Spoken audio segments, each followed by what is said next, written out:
ден, добър ден, добър ден, добър ден, добър ден и добре дошли в Inglourious Kunts, подкаста на Иля до изненади. През следващите не знам колко минути аз ще съм вашето елфче. Причината, поради която той не присъства този път, ще обсъдим малко по-късно, но общо взето, защото е и литерат и не може да участва активно в темата, която сме приготвили, а тя е телевизионния и книжния феномен Игра на тронове. Този път имаме гости, които не сте срещали до момента, освен че аз съм водещ, което ще рече, че за разлика от предишните пъти, този път ще има едно интелектуално ниво нагоре. Започваме. Първо нека да адресираме цялото това шоу, което виждате в момента. Знам, че се чудите. Това се казва Corporate Ass Kissing. Обаче нашите приятели от HBO България ни осигуриха всички тези прекрасни неща и ни осигуряват наистина невероятни възможности да сме част от световния феномен с прожекции на открито, с всякакви интересни събития. Трона го видяхме и един вид искаме да почетеме и да призовеме феновете да не пиратстват, когато има за възможност, да очакват с интерес официалните епизоди. Това е в тяхна чест. И да започнем първо искам да представя гостите. Както казах, до сега не сте ги виждали до момента. Антон Думи Дишков. Привет. Нали така? Привет от Gamers Voice Shop. Това са ни наши много добри приятели. Виждали сте Тулеца да ни гостува вече. Сега имаме и участие в самото предаване.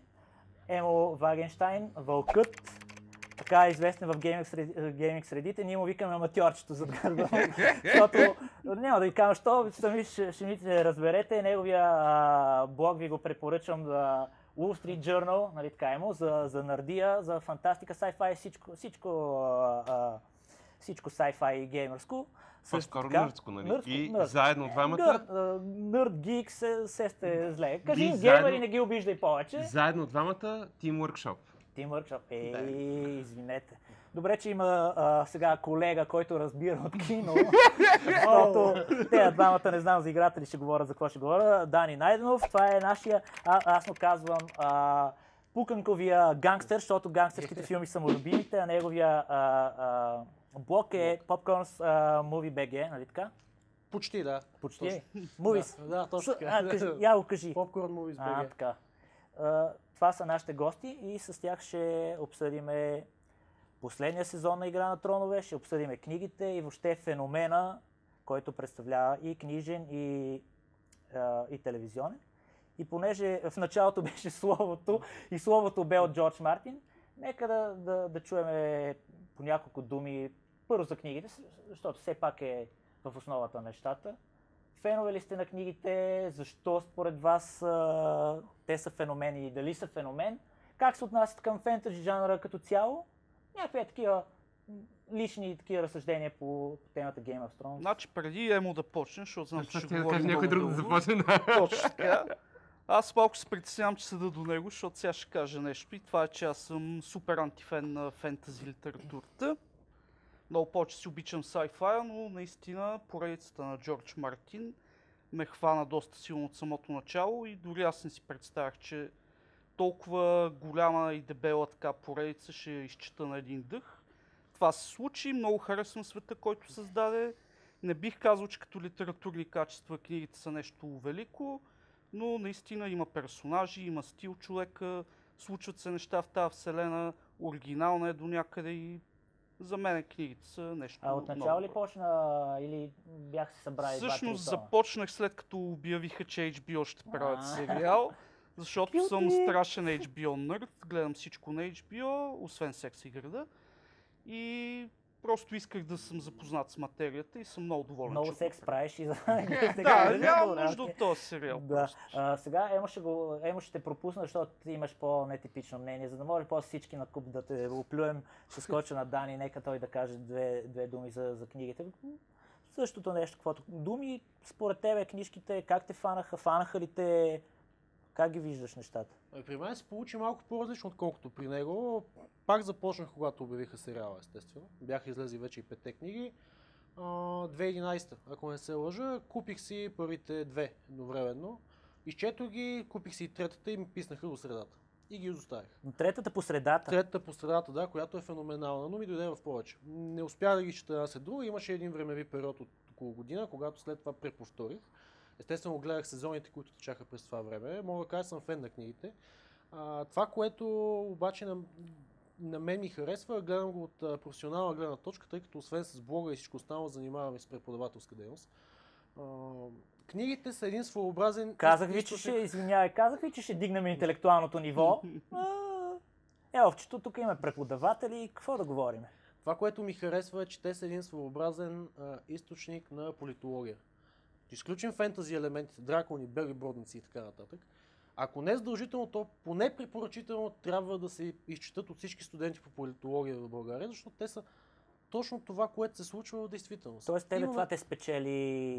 Да. Цялото това интриганстване зад кадър, Котрето и Варис, които са един от моите любимци, всъщност показват, че по този начин се движи управлението на всяка една държава, всяка една организация в момента. Окей, а като други фентази романи чел ли си? В смисъл да ги съпоставиш като качество, нямаш забележки? Обичайната съпоставка, която се прави между Песен за огън и лед, естествено е Властелина на пръстените заради мащабността на тези два феномена. Но лично аз не го харесвам това съпоставяне. В никакъв случай двете не могат да се сравнат. Ако трябва да съм честен, бих предпочел да чета два пъти Властелина на пръстените, колкото два пъти Песен за огън и лед, но това по никакъв начин не означава, че поредицата е слаба. Напротив, поредицата е много добра. Виж ли го как... Бънча факси с друг, разбираш ли? Не го свърта на едно место. Не, виж сега, ти... Съжалявам, времето ни свърши. Секунда. Да чуем. Чакай са. Гледай Чакай, че възмутих се. Ти ще си кажеш мнението. Кажи кога за първи път се сблъска с тези книги. Бяха издадени две на български в интерес на истината. Започна и не ти харесва. Както всеки, ужасно много ми харесваха книгите. Първите три в интерес на истината, up to including, нали, третата, там с Red Wedding и така нататък. Вървяха доста добре книгите. Да, характерно. Обаче аз, за разлика от вас, нали, ми се е случило, съм чел малко повече фентази. Да, нали, аматьорче. Не. Това сега не е сериозен довод. Не. Въпросът е, че в момента, в който започна четвъртата книга, аз докато прочетох четвъртата книга, вече мразих поредицата. И това ми до много голяма степен ми се изплаща в момента, защото аз ги хейтридвам тези книги Day One. За радост много рядко ми се случва да хейтридвам тронове, именно защото той и горкия Мартин не знае какво иска да прави с тази поредица. И кога ще го направи. Но виж сега, нека го започнем от началото. Аз Мартин много го уважавам като човек. Да. Като писател, ни най-малко. Като човек ужасно много го уважавам. Мартин ме е научил има една поредица сборници. Там, които са ти Warriors, Rogues, Dangerous Women, в които кани хора, които са basically who's who на фентазито, нали? Тук мога да говорим повече на английски, предполагам, публиката може да се ориентира.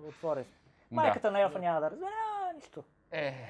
Единственият събскрайбър на Glorious Cunts няма да е много ясно, но да стреля. Нямате си вие смята, ние в нашия подкаст имаме Жорко, който прави превод в ефир. Да, така че... За някакви такива термини. Да. Това, което исках да кажа, което вече не помня кое беше. Че сборниците на Мартин, той кани кой е в фентазито. И не само в фентазито, ами и в литературата по принцип. Той принципно има много автори, които принципно не пишат фентази.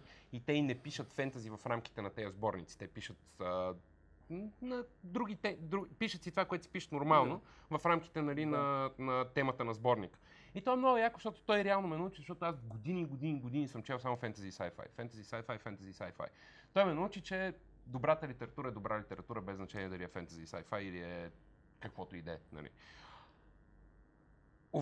Уважавам го, защото той реално до голяма степен извади жанра от нали, всички са добрички и няма тук лоши и така нататък. И хепи-ендове. И така нататък. Той до голяма степен го извади жанра, нали, преди там 15-20 години, когато излиза първия Game of Thrones. Чакай, искам аз тук ще задам един въпрос. Явно на теб са ти харесали първите три книги. И след това, когато доста хора се разочароваха от четвъртата и петата книга, тебе това те отдалечило от поредицата. Изтървани са книгите. Книгите имат всички проблеми, които имат голямото фентази, което не се пише от много добрите. Нали, в смисъл, той има безумен character creep, няма добра идея къде отива с книгата. Има някаква обща идея къде отива с книгата, но няма как да стигне до там. Не знае как да стигне до там. Ти също си съгласен, че... Въпросът ми е, това, което исках да кажа, преди да бъда грубо прекъснат. Да, защото говориш булшит, като говориш говна ръсиш и просто... Това, което исках да кажа е, че може да си мислите, че Мартин прави качествено фентази, но не може да кажете Мартин прави качествено фентази да не сте чели Аберкромби и Ротфус и дори и Сандерсън, който прави много, много по-стандартно фентази. Не може да фаниш и да сравняваш с Властелина. Властелина е книга, която е писана, която 30-те години. В смисъл, не е реалистично, това е нещо, което се е развило безумно много. Това е едно гледаш филми от 30-те години. Да, мога да ги апришейтнеш като филм от 30-те години, но това нещо като изкуство се е развило толкова много, че не можеш да сравняваш едното с другото, разбираш ли? А конкретно във фентазито нещата са толкова бързо се развиват в момента, че един Аберкромби, който реално до голяма степен прави това, което Мартин се опитва да прави, но го прави толкова по-добре. Човек. Добре, обаче в случая, който е по-успешен, е от чисто комерциална гледна точка. Ако си говорим, който е по-успешно, чисто комерциална гледна точка, Fast and Furious 6, нали? Смисъл, Jurassic World, бати. Не, все пак сме тук да обсъждаме сериал, който е правен по тази поредица. Какво става сериал, който е най-гледан на всички времена? Аз нямам нищо против сериала, да си говорим за сериала. Аз харесвам сериала ужасно много. До сериала аз не чух нормална критика. В смисъл да ми обясниш на мене. Аз съм чел и романите, и гледал съм и сериала, затова съм тук, защото те са литерати долни.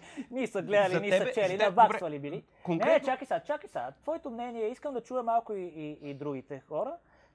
Ти, явно твоята позиция е на човек, който е чел много фентази. Окей, това е интересна позиция. Чел си много фентази, имаш представа за жанра, това не ти е най-любимото. То ми е дори омразното в интерес на истината. Думи, например, го чух да споменава, че Мартин не знае на къде отива. В смисъл това по някакъв начин влияе ли ти в оценката на романа? Не, че не знае къде отива, точно това, което му казах, че няма ясна идея как да стигне до там. Според мен е твърде, как да го кажа, твърде много си е разорал нивата. На твърде много посоки пое. Има персонажи, които не са съвсем ясни, даже сериала почва да ги допълва, което ще си говорим после, примерно за един Станис. И според мен той генерално идеята е има къде отива това фентази и даже се оформя и сред феновете на къде отива, има си теории и всичко. Той мисля, че спомена, че някои даже от феновете са познали какъв ще бъде завършен. Да, със сигурност, което не е неизбежно нещо. Това. Okay. Даже споделил плана си с Бениоф и Уайс, за да знаят и те, нали, за какво става дума. Но точно това, че самия път към тази цел, да я наречем така, почва да се разбива ужасно много. И това най-вече стана в 4-та и 5-та книга, с тази безумна идея, поне за мен, да се делят персонажите, а таймлайна да е един и същ. Да. Не, това си има термин за това нещо, съвсем конкретен, който се казва character creep. Нали, в смисъл, това е нещо, което е ужасно опасно но това не се ли наложи просто... Да кажем, че това е някакъв негов грешен маркетингов ход, който е решил наистина да раздели една книга вместо на времево, нали, някаква хронология, той го разделил на герои.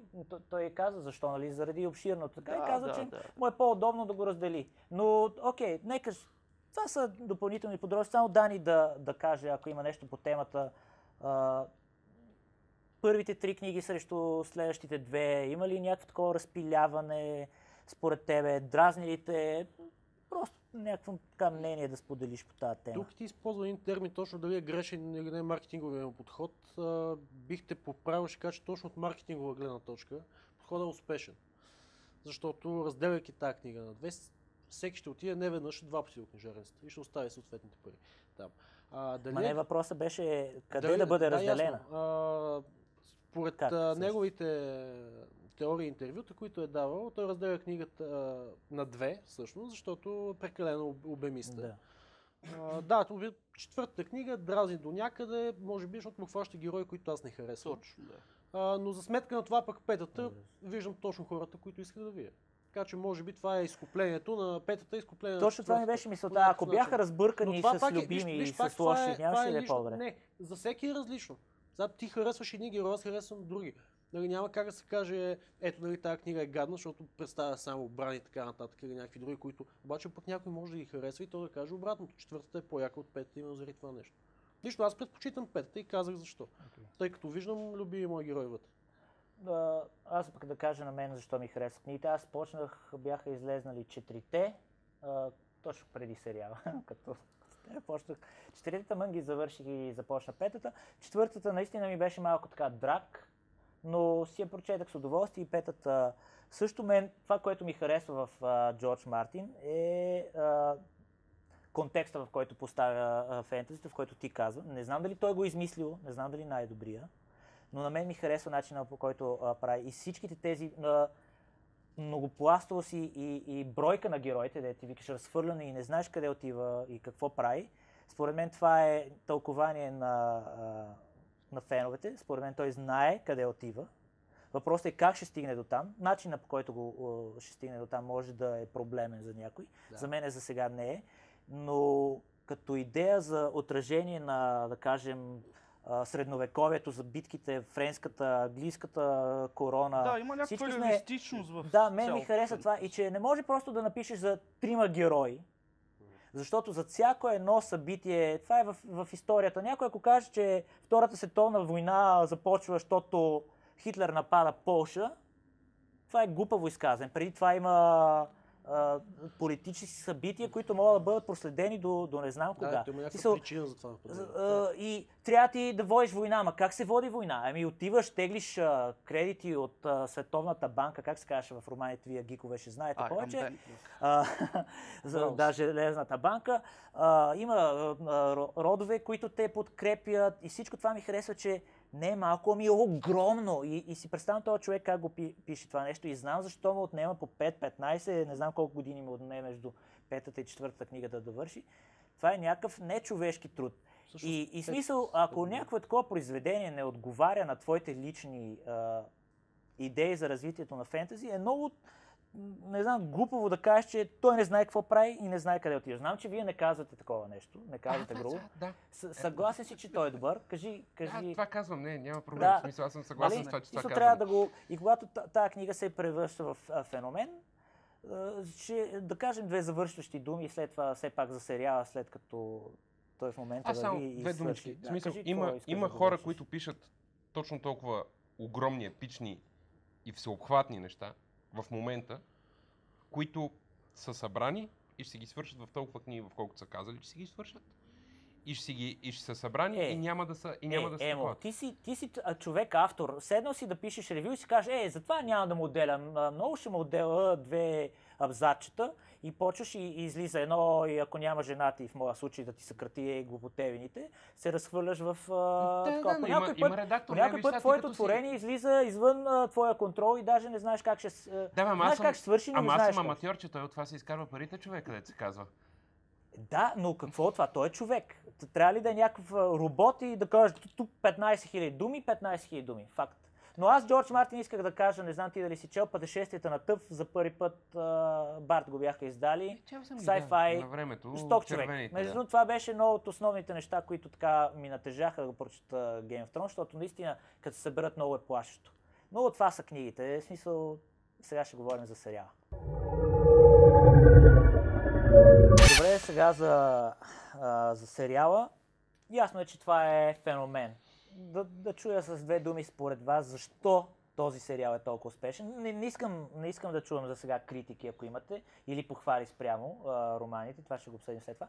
Първо, защо според вас е феномен? Аз веднага мога да кажа. Кажи. HBO.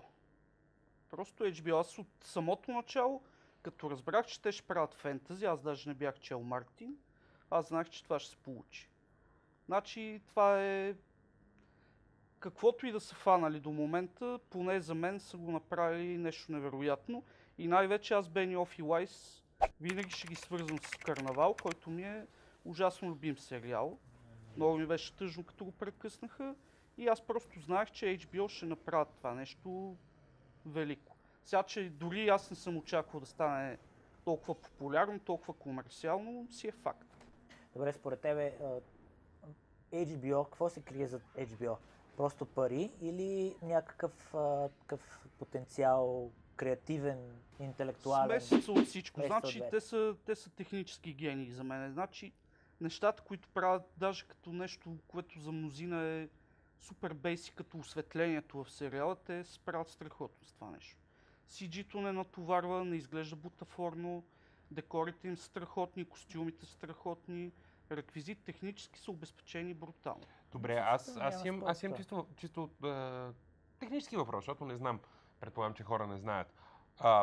До каква степен HBO участват в продуцирането на сериала? До каква степен той не е просто от хора, които имат един екип, който са събрали и произвеждат нещо, което е за HBO, и до каква степен HBO имат някакво участие в това нещо? Това е, извинявайте се, ако някой може ако искаш ти да кажеш по темата, ако можеш да кажеш, за мен е най-просто две думи, за да не отнемам, както ми направиха забележка официалните водещи, да не говоря много. Това е като филмово студио, човек. Всеки филм си има продуцент, който организира цялата работа, намира пари. Има някои, които инвестират. Обикновено изпълнителните продуценти се намесват, нали, с в телевизията продуцентите са много важни. В случай такъв HBO застават с цялата си мощ, която могат да осигурят, ако ще е само с логистика, с пари, с таланти, трябва да се наемат. Има го това нещо. Те американците имат две думички, production values. Точно. Като кажеш HBO и знаеш, че сериала ще има production values, ако някой иска да го преведе, това е. Факт е, че те до голяма степен оставят Benioff и Weiss да си правят каквото си искат. Нали? Това е много важно. В момента, в който креативна свобода, искаш да кажеш. Да, креативна свобода. В момента, в който студиото започне да се бърка, в един филм се получава нещо, което вероятно сте го говорили там за втория Avengers. Че са му се понабъркали там. Сложна ситуацията. Сложна ситуация, но по някакъв начин хората ти се бъркат в това, което ти искаш да направиш. А не те остават да правиш това, което всъщност искаш да направиш. Или аудиторията почва да изисква някакви неща, те си гледат рейтингите. Добре, към Дани ми е следващия въпрос, свързан с това, което говорихме. Според тебе, това, което имаш зад гърба си като сила, което е HBO, просто HBO, както Думи го каза, HBO няма нужда да ти обясняваме нищо друго. Това гарантира ли качество на сериал? Имаше застъпена тема, окей, HBO имат само добри сериали, но чисто production values и някакви такива, които добри са правили, означава ли, че кой сезон гледахме сега? Шести? Пети. Означава ли, че 5 сезона ще гледаме наистина добър сериал, с страхотни герои, страхотна история, поне според мене. Означава ли това нещо? Или просто има нещо друго? Означава, да. Първо, че го видяхме вече 5 сезона. Приключи днес сезона. Видяхме 10-ти епизод. За нас не приключи днес. В случая Benioff и Weiss, които вече бяха споменати, те са избрани лично. Самия Мартин ги е одобрил, след като съм отговорил на въпрос, коя е майката на Джон Сноу. Верно? Да, точно така. Така той ги е одобрил след един обяд, на който са го поканили, хапнали се, той е задал въпрос, те му отговарят като върви ферма и той казва: момчета, вие сте. От друга страна, пак негово изказване, че тази история ще да бъде съсипана, ако беше направена като пълнометражен филм и като трилогия, нещо подобно. И това е вярно, защото не се сещам в кой друг филм, пълнометражен, можем да видим такива изнасилвания, такова насилие над деца включително, особено в пети сезон, както видяхме. Това всичко е за малки екран. Естествено, описнаха страшно много организации, особено след страхотния 7-ми епизод, когато Санса не беше изнасилена, което само ние не видяхме никакво изнасилване. Да. Ние не видяхме засилване, видяхме смрад. Очевидно, че чисто неговите сълзи. Това нямаше изнасилване, но всички уреваха света, казано по-български. След това виждаме насилие на деца в 9-ти епизод, когато Мерин се избира в публичния дом, нали, тази е много стара, иска по-младичка и така нататък. И включително в 10-ти епизод едно прибиване на малки момичета. Това няма къде да го видите на малък екран. На голям екран. Те знаеш какво казват? Дали е самоцелно това нещо или не е? Смятам, че да. Това привлича аудитория. Смяташ, че е самоцелно? може да се каже. Не, аз мисля, че като формат телевизията, да кажа за самоцел, като формат телевизията с тези 10-12 часа, които имаш като място, нали, ти позволява да правиш неща, които не мога да правиш Да си развиеш героите, да обясниш всичко. Просто формата на медията позволява да се правят такива неща, да се правят такъв тип. Това е нещо, което реално за мен лично започна от The Wire, нали, поклон. Просто начина да разкажеш, имаш много повече място да разкажеш една история, отколкото на кино.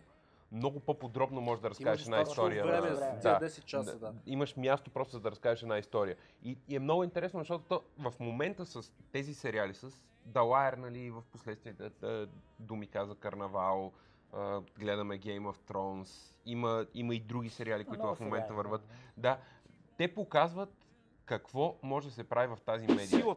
И то е много яко, защото след 10 години вече ще имаме по 4-5 такива неща, които ще върват на година. И ще е много готино, защото имаш... Дет се казва...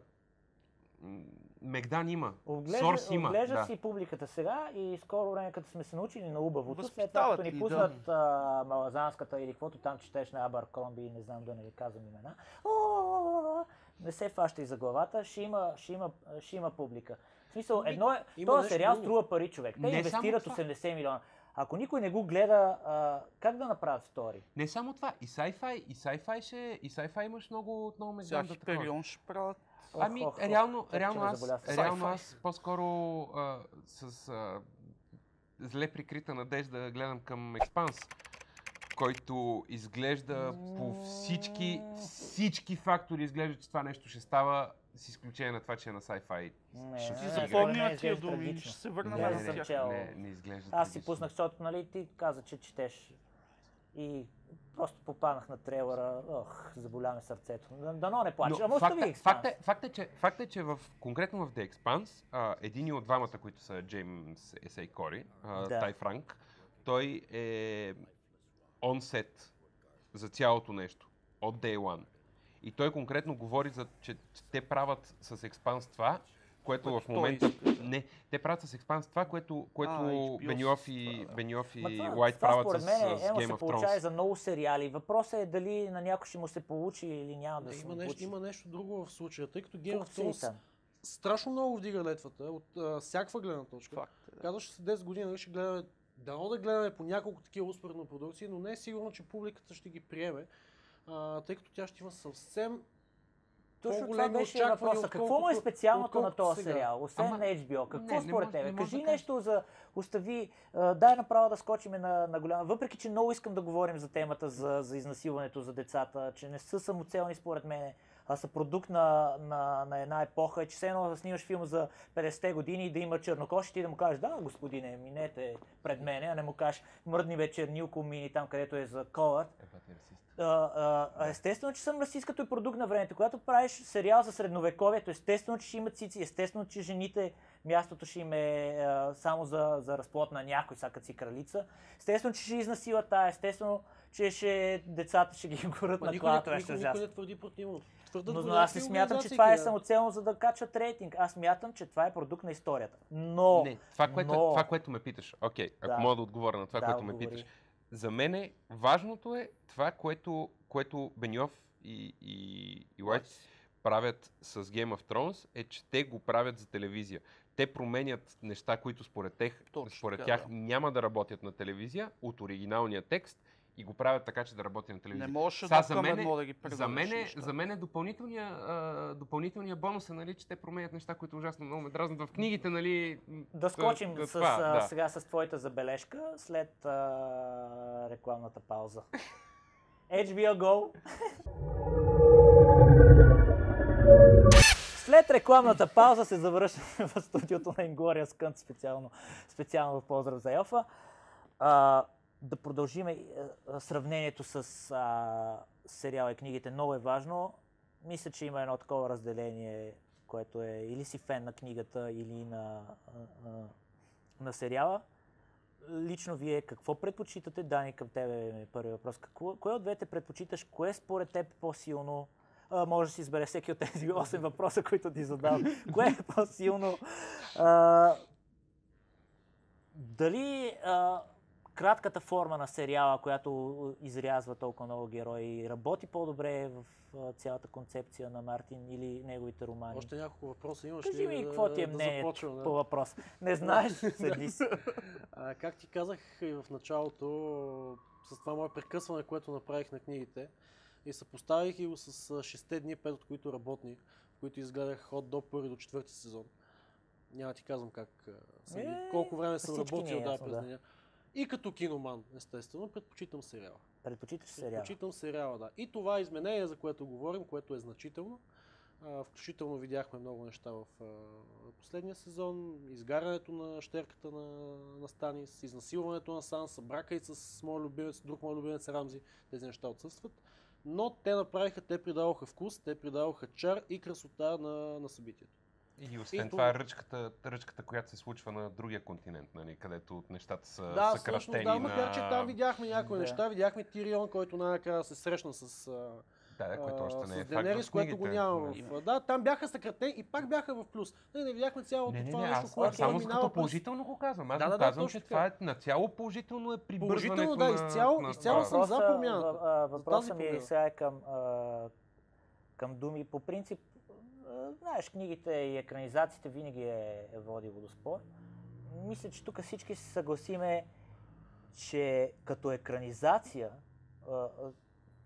Игра на тронове, като сериал, работи много добре. В смисъл, идеалният вариант са направили, намерили са да отрежат допълнителни герои, да префасонират. Нали, няма я, например, фалшивата Ария, а сложили Санса, която иначе щеше да виси, нямаше да виждаме.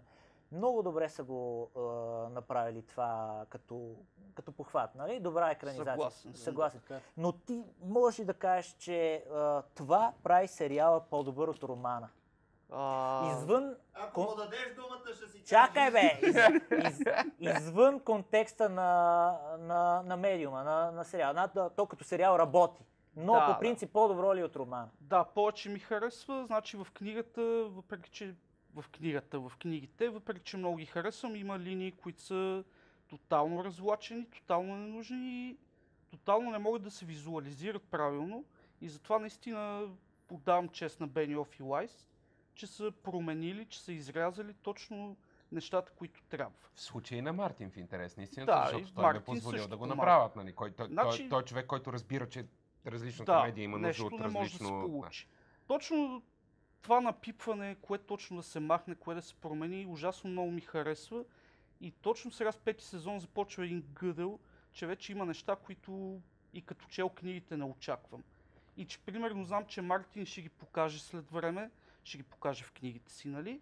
И ми е интересно как ще го направи. Защото, примерно, един образ като Станис, той тотално беше завършен в сериала от Бениоф и Уайс и Мартин. И ми е интересно как ще бъде представено това в книгите. И, примерно, линии като Дорнската линия, която е тотално променена. Беше ми много интересно как ще се получи. Там не съм доволен. Това е, може би, единствената линия, която не ми хареса от променените. Но, примерно, линията на Бриен е по-добра в този си вид, точно защото не се набляга на нея. Така че като цяло съм доволен от промените, които правят Бениоф и Уайс. А нещо да ти липсва? Липсват ми неща. Конкретно едно нещо ми липсва, което не съм сигурен как точно би могло да влезе в сериала, но мисля, че щеше да е добре, и това е Леди Стоунхарт.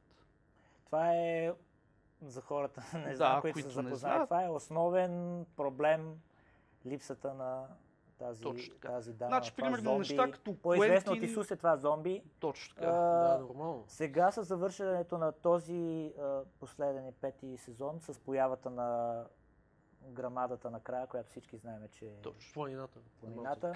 Това означава ли, че все пак зомбитата ще се появят и ще я видим на екран в следващия сезон? Или просто това е един образ, който ни се интродюсва и нея тотално я забравяме? Виж, след като... Що концепцията е, представята нея не? Ще я видим, предполагам, в следващия сезон, тъй като отново голяма част от действащите герои сдадоха багажа. Тотално. Да. И Шокиращо. реално, да. Никой не се очуди вече. Трябва да има вече нови личности, които да влезат. Това е една много, много интересна линия. Има един много важен герой, който не е представен още. Нали, който аз няма да казвам, защото Ме хора казвай, не ние четат тук книги. всички са казвай, стигнали. всеки Мисля, спойлер-фри. спойлер-фри, да внимавайте, следват спойлери за 8-та книга на Джордж Мартин. Той още не е обявил, но ние имаме вътрешна Не, това е информация. доста Да, той се безумен обади как спойлер. ще Това е напише. благой ниво на спойлер. Това е най-убийственият спойлер на Добре, дайте да света. чуем За спойлер. за кралския потомък? или- Да, има един кралски потомък, който го няма в сериала все още. Да, защото цялата серия цялата линия с Дорн беше елементарна, нищо не се случи. той не е Единствената Дорн. причина за да съществува линията с Дорн в той не е този Дорн. сезон беше за да могат накрая да наредат Джейми Ланистър да му умре щерката в ръцете. Което беше Именно, много да, яко между сцена. другото, Беше той уникална в края- сцена. Да, Аз в- Очаквах всичките- между другото, че инцестът ще се всички развие на не едно са. по-високо ниво. Да. До сега И той умираха между здрави. другото, между другото, Сега ще умират Ланистър. направи ли ви впечатление, че най-яките сцени в този сериал са с Убийства? Джейми Ланистър. Джейми Ланистър. Има нещо. Това, дето бяха с Бриен в там хотбата.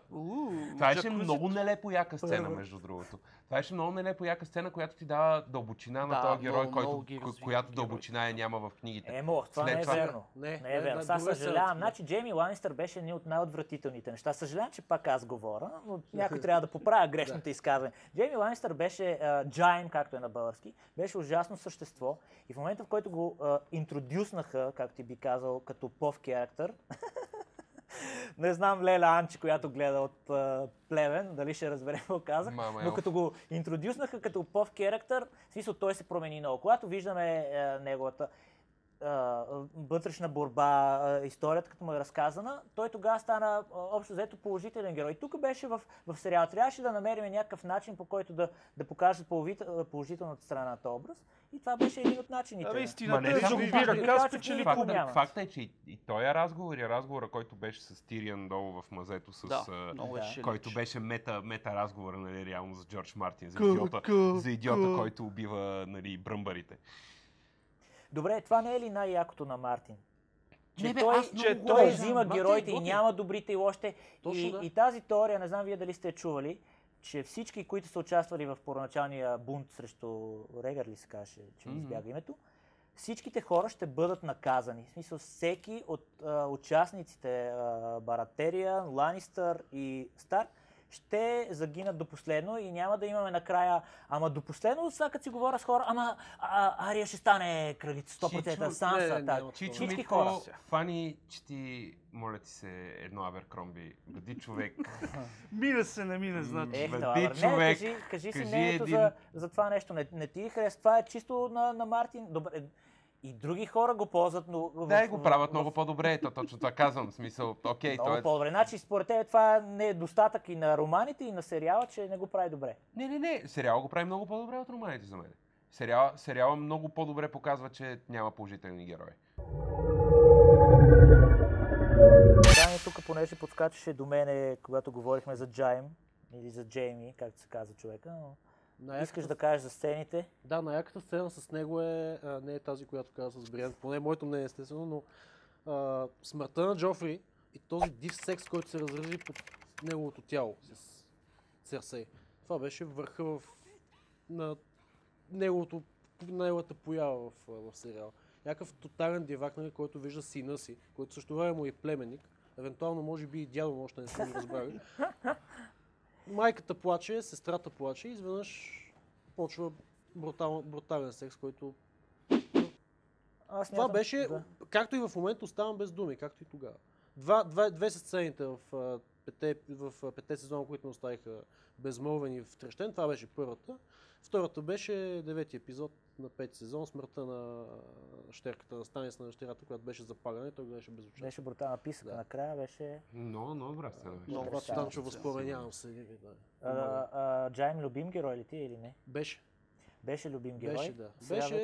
Вече ми е безразличен. Няма го тази диващина в него, която я видях. Да, мене ме подразни, че пращането му в Дорн заедно с Брон По-скоро се опитаха да направят някакъв комик релив между двамата. Тоест, нещо да се базикат там, да се гаврят с дорниците и не им се получи малко. Между другото, забелязали си, не знам, доста от така, героите работят по двойки, както е Бриен Да, с има нещо. този Подрик. с Подрик. Има някаква Търси такова, се химията първо между както тях. Ария беше с хрътката, не, как му беше името, извинявам Да, се, ама хрътка. ми бягат имената сега в момента. Има някакво такова работене по двойки, явно търсят химия, работи за сериала Абсолютно, да ги поставят. Има И нещо, понеже да. говориме за, ще ви прекъсна, понеже говориме за любими герои, и на мен най-любимият ми герой е Елфчето, и той трудно може да приеме, че е илитерат и не може да води това предаване, е спретнал една свежа анкета, където останалите кънтове споменават за любимите си герои, кой с кой би правил секс и от чия ръка биха искали да намерят смъртта си. Да видим. Ако си герой, ако играеш в сериала, кой от тамошните герои би искал да те опъне на дървото на мъдреците? Значи, ако трябва да паза, как се казва, Не може поведение, така, бих казала Джон Сноу, въпреки че, как се казва, не ми го дига изобщо. А ако трябваше да съм малко може би Рамзи.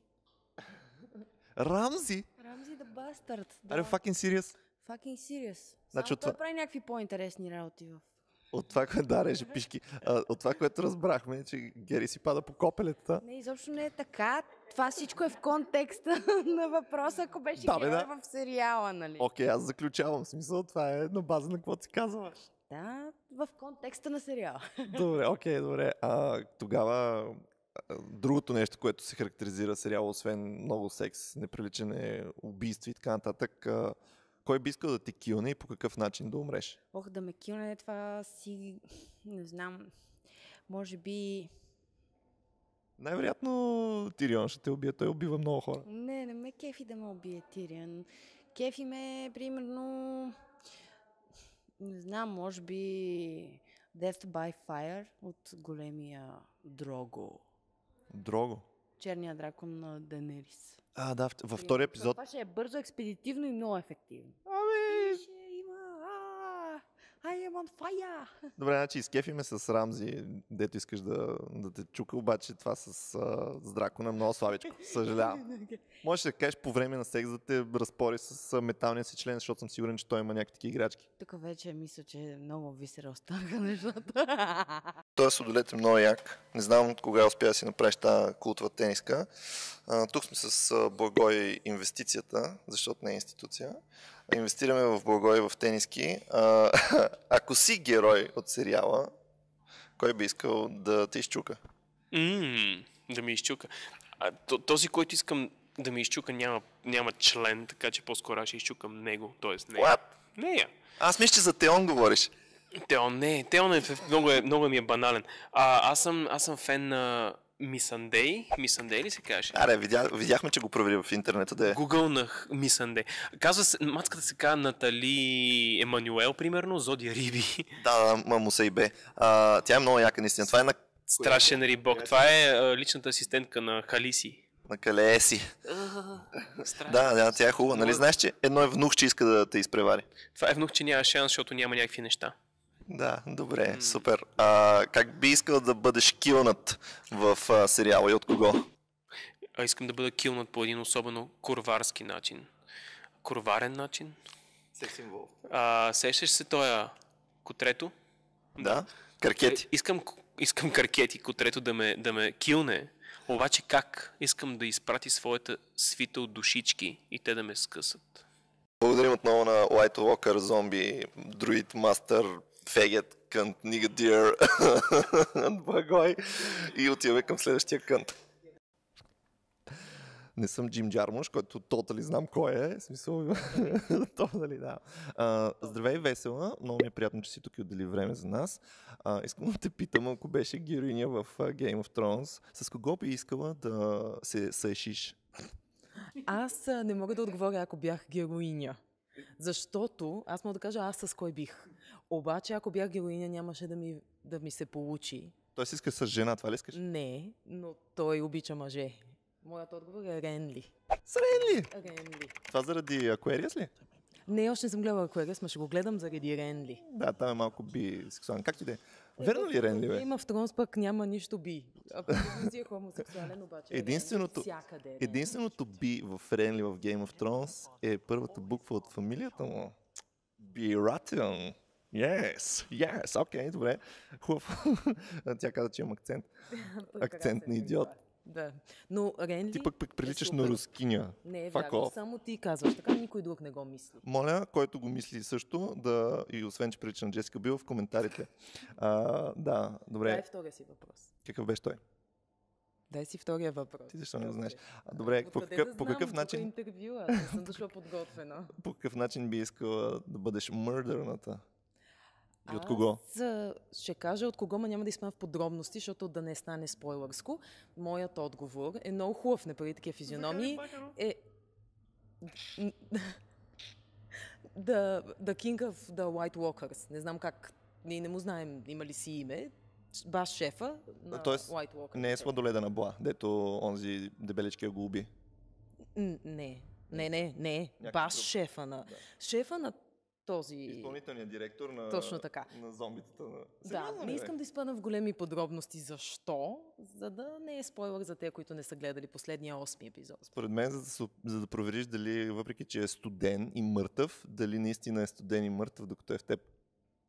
Нали, въпросът беше кой ще ме убие. Фак, аз си мислех за секс още. Фак, много съм задръстен, честно. Добре, продължаваме напред към другия кънт. Опа! Смяна на... Аз първо искам да кажа защо не съм водещ на предаването. Защото си долен и литерат и една книга да си прочел през живота си. Сега малко класа да вкараме в тези интервюта. Факт is bullshit, дето ти го разпраш, ако си герой. Добре, че беше жена и малко да разчупи. Искам да ми кажеш ти, кой е биебал. Не, ако си герой, ако ти падне... Някой от каста. Някой от каста, герой. Искам, не актрисата, не актьора. Героя ли? Герой. Кой герой? Искам, не е Ренли, искам да тупна, или по-скоро той да ме изшива много зловещо. Хомосексуално е, да, ма не е заради... Ходор? Не, не Ходор, той ще ме носи след това. Значи, това е за да върна топика към Харио на Харис. Ма първи избор, он е якия, защото той е наистина най-добрия. Сегашният е един такъв толкова превзет, нито е слизи, нито е гъс, не му отива ролята. И само искам да го реборна оня, т.е. Джордж Мартин ме взима, казва, какво искаш да направим за сериала, за да играеш при нас? И аз ще кажа, окей, искам да върнеш ония актьор, нищо, че снима Транспортър, да ми чука и директно към следващия ти въпрос. Чакай, аз задам въпросите.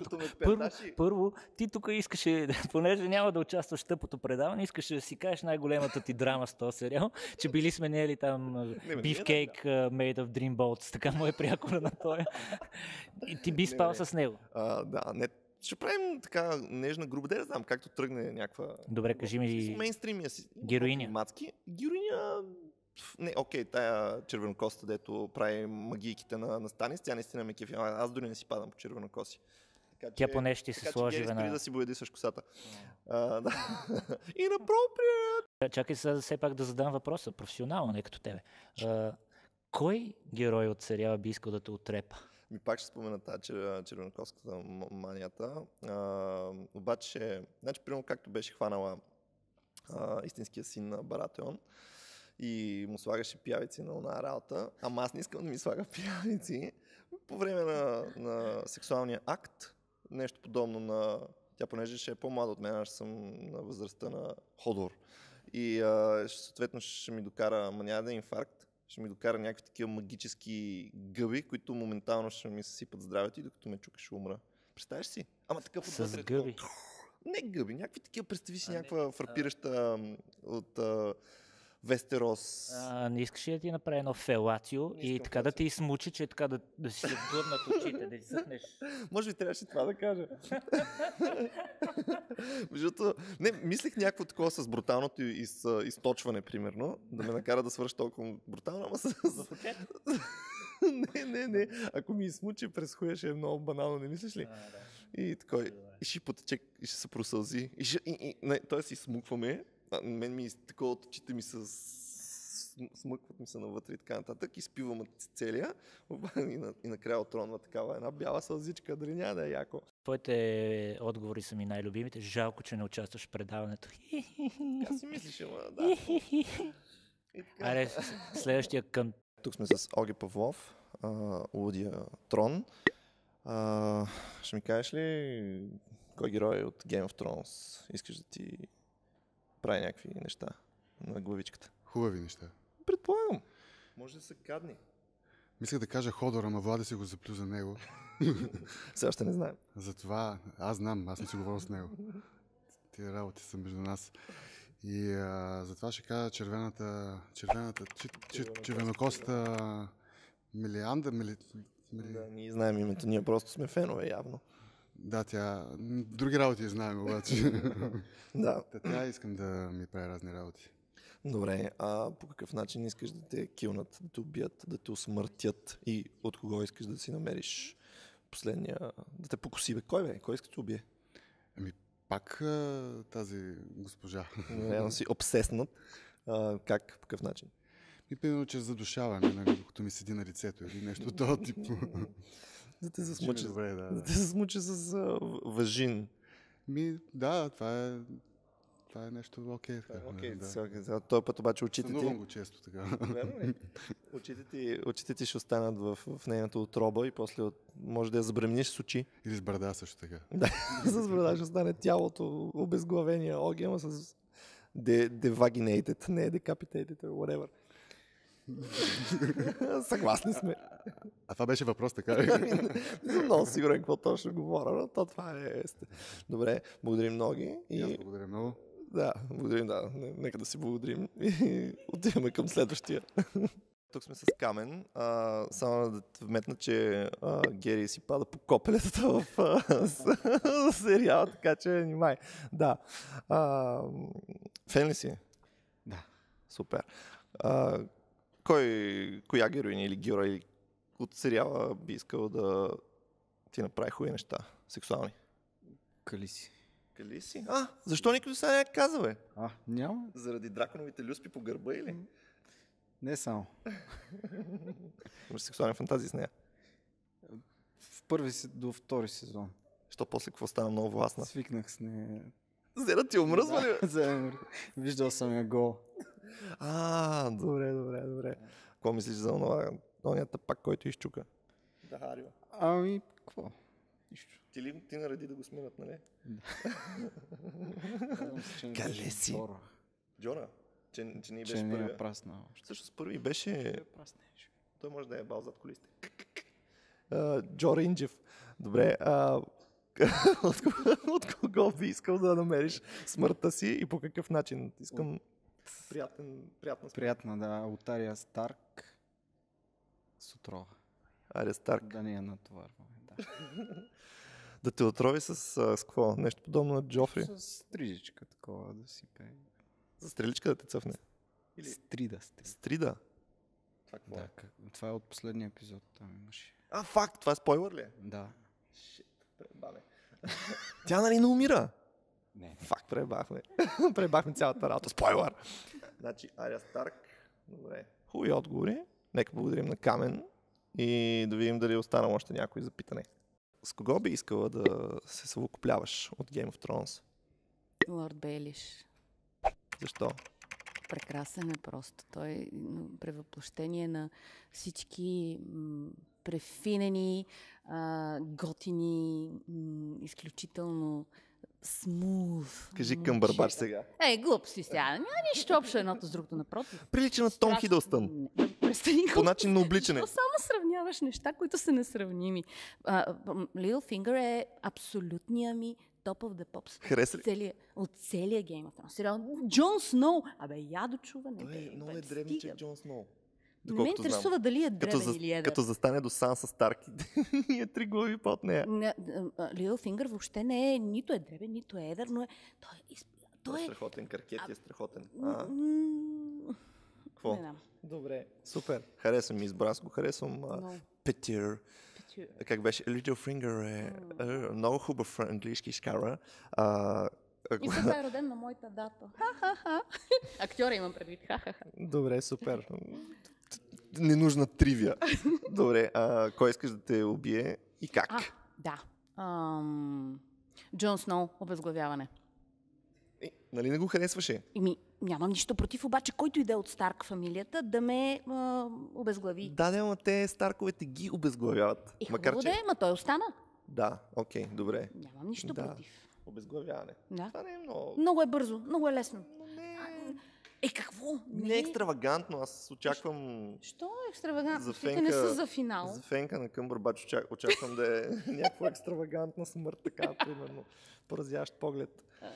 Добре, супер. И очакваме един закъсняващ оперен певец да дойде тук да го питаме и него някакви въпросите и приключваме с крейзи анкетите и ви връщаме в инфантилното студио, ръководено от институцията.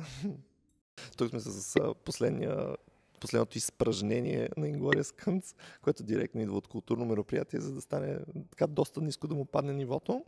Господин Влади, запознат ли се с сериала Game of Thrones? Гледате ли го? Да, е изключително качествен сериал. Много ми харесва образа на Рос и на Рейчел.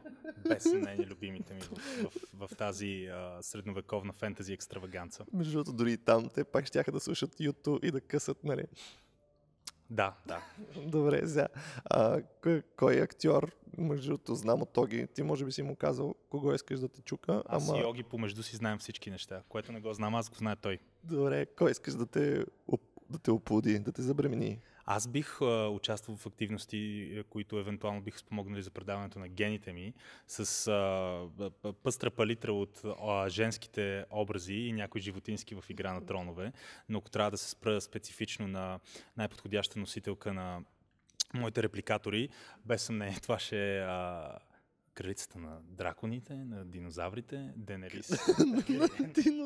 Денерис Таргариен и естествено червателната Санса. Санса. Бих участвал... Санса? Защо Санса? Салца. Не е ли Санса? Сериозно ли Санса, бе? Не е ли Санса? Топле, тя няма никакъв секс. Сигурен ли си? Това се говореше и за Маргарет Тачър, но Кристофър Хичинс намери сексуалната дори в Маргарет Тачър. Разбираш, ако човек има достатъчно богато въображение, аз съм сигурен, че ти си от хората с достатъчно богато въображение, много неща могат да придобият такива сексуални очертания. Както и да е. Денерис и Санса, без съмнение, аз бих се включил, лишен от всякакви предразсъдъци, в копулация и с природа, която би забранила подобен акт в поне 3 култури. Дори динозаврите ще се отвратят. Субатомните частици ще се отвратят, нека да го кажем така. Добре. Квантова оргия. Да, оргия явно ще е тройчица. Между другото, първата тройка, наистина. Тук с другите бяха много скучни такива. Само, ще я кажа, венерически секс правят само мисионерската. Добре. По какъв начин би искал да умреш и от кого ще намериш смъртта си? От чия ръка? Ами да, вдъхновен от сексуалните копулации при някои видове насекоми и след като трябва да се мре. При някои видове, богомолките са най-известни, на края на акта женската убива мъжкия, отсича му главата и ако аз трябва да си отида естествено, нека да бъде по този начин, свършвайки да свърша. А коя точно от двете разкошни млади средновековни фентази героини на Джордж Р. Мартин би нанесла финалния удар, нямам предпочитание. Която идея може и двете едновременно. Добре, може би Денерис, родената в копулация, да накарат дракона ти отхапе главата. Добра идея. Или Санса с нейната фригидност да те докара до пръскане на главата, такова да ти гръмне главата от... Как не мога да издай звук, ма курво? Сигурен съм, че в оркестрираната от нашите идеи среда Санса със сигурност няма да е фригидна. Тя ще се еманципира от своята фригидност. Да, според мен дебелото момче с брадати очилата ще довърши, ще развие нейната сексуалност все пак. Да, и всички обичаме дебелото момче с брадата и очилата и се радваме на разкошния водопад от инцест и насилие, който той излива върху главите ни. Да, това е. Възпитавали се го добри хора. Искам да благодаря отново на господин Апостолов, а.к.а. Влади, а.к.а. Тапирчо, за неговата страхотна гръд. Благодаря на всички изобщо участващи в анкетата. Искам специални благодарности на Дом на киното, които ни приютиха за тази малка интервенция. Надявам се да не го гледат, защото никога повече няма да ни пуснат тук. И отново се връщаме към студиото, където бездарният Димитър Дринов, а.к.а. институцията, а.к.а. Бунака, се опитва да води предаване вместо мен. След като видяхме тези направо жалки коментари на хора, които ако разбираха нещо... Аз съм в Потър. От сериали ако разбираха, от книги ако събираха, и ако бяха събираха. Благой какви глупости казва. Добре, че каската на срамета. Кой получава каската? Аз си покажа, защото не мога да кажа, тук две думи на кръст не мога да спомена.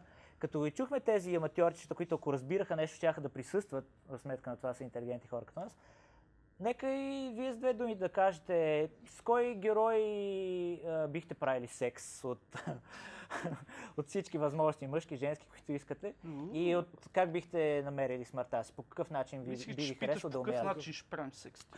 Окей, доста по-интересен въпрос от тия, дето Елфа измислил. Аз поне го следвам, нали? Значи при мен проблема е, че моята приятелка е в студиото, но все пак ще кажа Марджери Кълбойската. О, Марджери... Мисля, че ще има тук общо съгласие. 2 минути мълчание. Аз съм жена и не казвам нищо по тази тема, тъй като жена ми гледа в момента. Ако не гледаш? Да, ако не гледаш, ще кажа Церсей. Церсей, голата сцена зарадва ли? Много ме зарадва. Да, независимо, че според някои теории тези гърди не бяха нейните. Абе, май бяха по-големи от обикновено. Аз съм гледал, виждал съм нейни снимки по Бански. Нямаше почти никой в случая. Но тук имаше. Да, отделно е намазана с фондютени и всякакви други магии на макияжа, тъй като тя е Лина Хиди цялата покрита в тато си. Тук не видяхме нищо, освен едно рижово космяване, което беше приемливо в случая. Явно ти е повлияло. 2 минути да се успокоиш. Гледам го в 6 сутринта и ми повлия доста приятно. 6 сутринта. Естествено, тогава се гледа Game of Thrones, когато няма да ти наднича някой иска. Вече го бяха пуснали в HBO Go и го гледах. Черното девойче. Мис Андей. Ето и аз знам едно име за къде си овче нещастник. Мис Андей. Точно. Черното девойче ти хареса. Тя мисля, че е доста симпатична. А за мъжете имате ли любим герой? Участва в Fast and Furious 7. Да. Задължително няма да го гледам. Кажете мъже. Вие как се размишляха? Мъже за секс или... Мъже за секс, да. Ние сме тук отворено общество. Това между другото, внимайте, защото ще ви кажа нещо после. Кажете си само мъже. Не, кажете си мъжете, аз после ще ви кажа за... Мъже за секс, мамка му. Мъже за секс. Добре, докато мислите, искам наистина да кажете, не е нужно за секс. Кажете как бихте искали да умряли. Поне за целуване. Ако сте герой в Game of Thrones... Не бе, чак сега, що сме истината, нали? Не е само, това е продължение на анкетата. За мъже нали ще говорим, не? Добре, кажи за мъжете. Не знам, не съм решил. Като си не си решил, кажи как искаш да умреш. Ако беше герой в Game of Thrones, как би искал да умреш? Кой да те убие или как да умреш?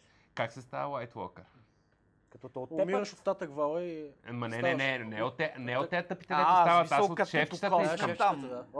Аз от шефчетата искам, така искам. Е така как се умира, е така искам. Ама изтървал си то като бебета. Ако би трябвало да правиш орална любов с някаква White Аз съм бебе в това. Аз съм бебе в света на това, за да стана такъв шефче. Ама онова шефче дед ги дима. Думи, ти как искаш да се как би искал да умра? От секс. От секс? Протриване. Подсича се, инфекция и айде. Тя медицината не е напреднала. Не. След голям пир с Рамзи Болтън. Друг мой любимец. Нямам нищо против да се изгаври с мен по какъвто иска начин. След като е спал с Гери. Но окей, но преди това искам да си поговоря с този човек и да му видя идиотската физиономия, усмивката му. После мога да му наръчка да ме дере, няма никакъв проблем, но ако някой ще ме убие от Game of Thrones, това трябва да е Рамси. Тоест ти отговори на въпроси с кой би спал? Не, бих спал с Варис. Бих спал с Варис. Не за друга, понеже е евнух и аз ще бъда активен.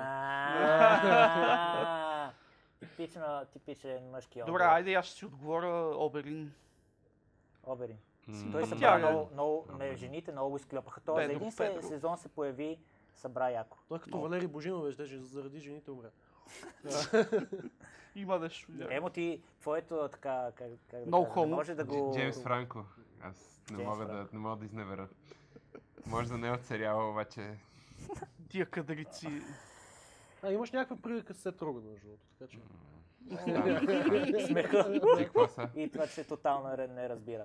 Добре, не е смисъл, това беше расистско, между другото. Не знам, не трябва да го оставим. Защото той е еврей. Директно за евреите. Еврей наприлича на другия еврей, дето го знаем, нали? Стереотипи. Do you people take checks? You mean black people? Нали го знаеш също? Да. Да се успокоим. Добре, Мисля, че засегнахме 0,001% и от книги, и от филми. Искам пак да се върнем към... Мисля, че не ми стана ясно на мене защо според вас и книгите, и сериала са такъв феномен. След като, ти понеже най-много говориш, след като те не стават за нищо, защо са толкова популярни? Книгите ли, бе? Да. Книгите не казвам, че не стават за нищо, казвам, че са много зле, нали? Но в смисъл, това не значи, че не стават за нищо. Имаш серия популярни неща, които са много зле и са популярни. Конкретно книгите станаха популярни, защото той беше първия фентази автор, който почна да си убива героите. Съвсем конкретно да ги убива по много... И съм доста съгласен, че му работеше там в смисъл, първата книга очевидно много добре му сработи, нали? Там с Едър Старк, с убиването на Едър Старк, с това, с реално поставянето на света, който ти казва... Да, който ти казва...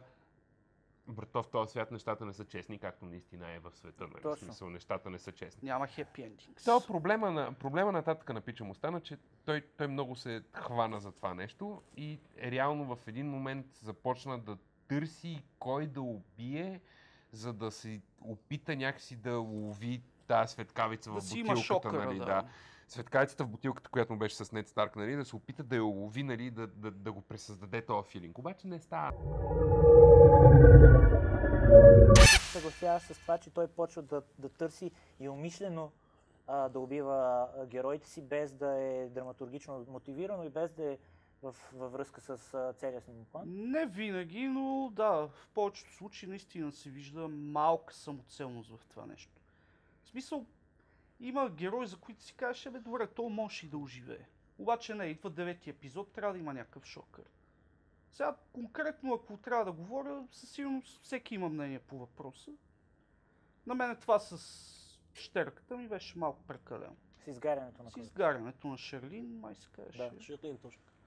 Малко ми беше прекалено, защото след това образа на Станис, окей, те са имали идея този образ на Станис да стане такъв, но за мен той се загуби.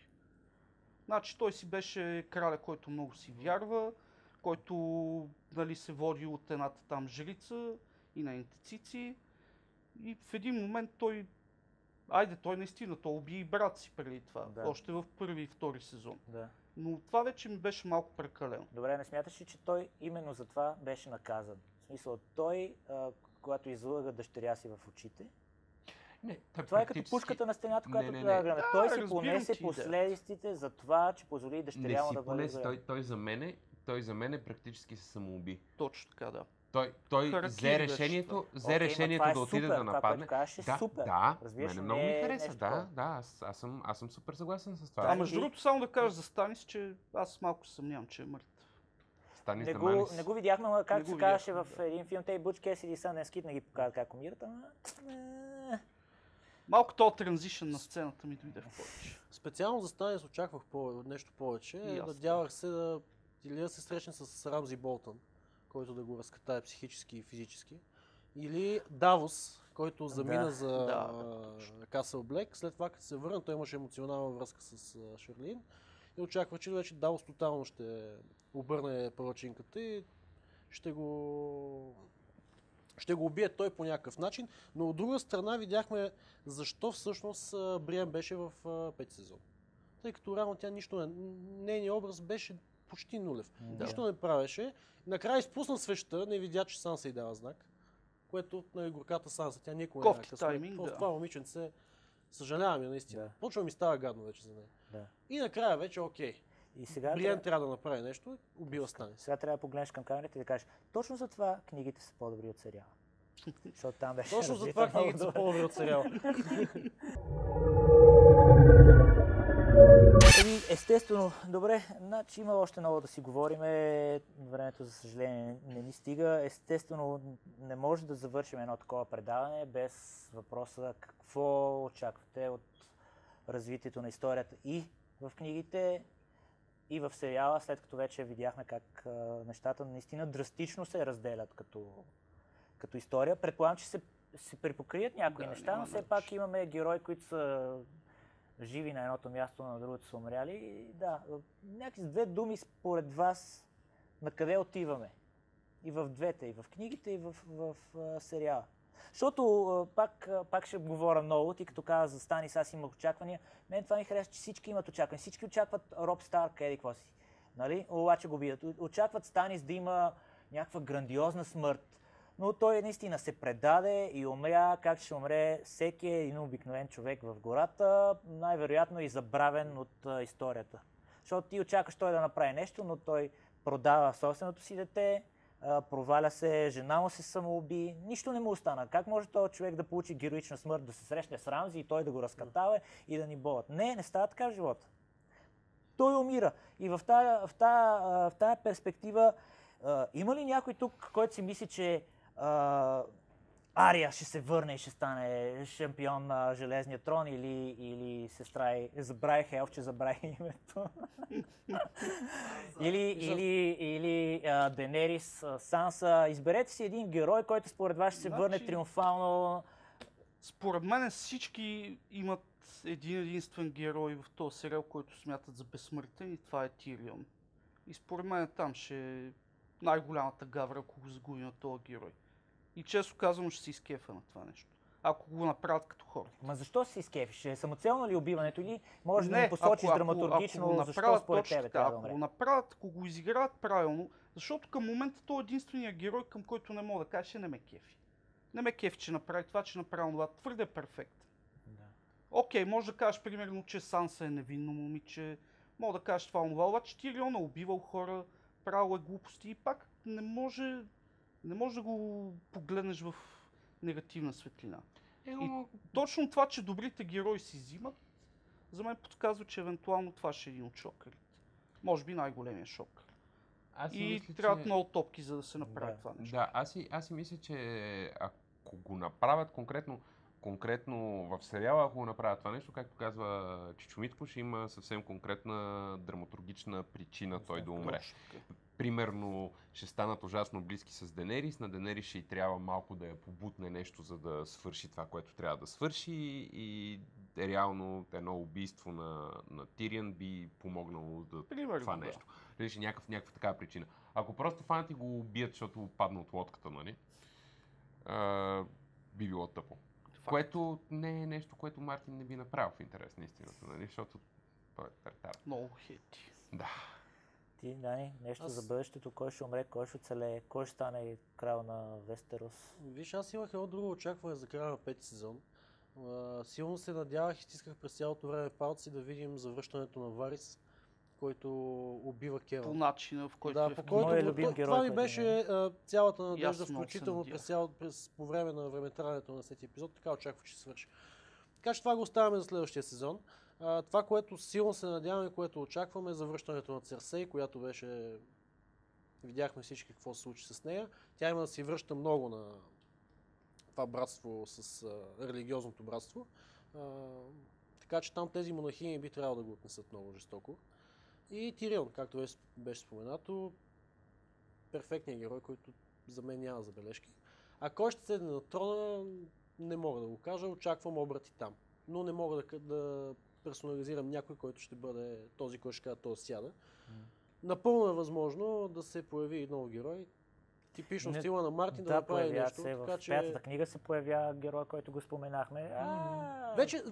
Вече зависи друго, кой ще седне на трона в книгите и кой в сериала, тъй като вече беше обявено официално, че двете неща ще свършат по различен начин, което е логично.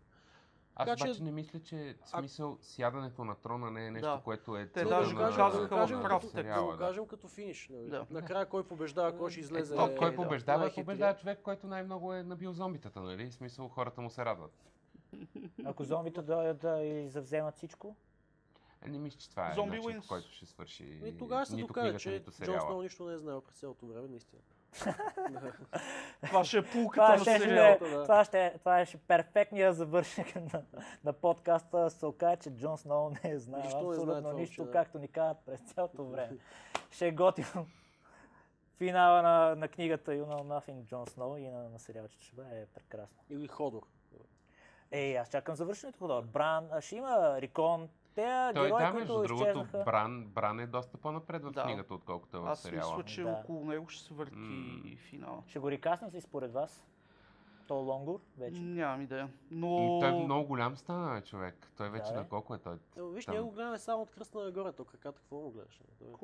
Да, той е голям вече. Да, така.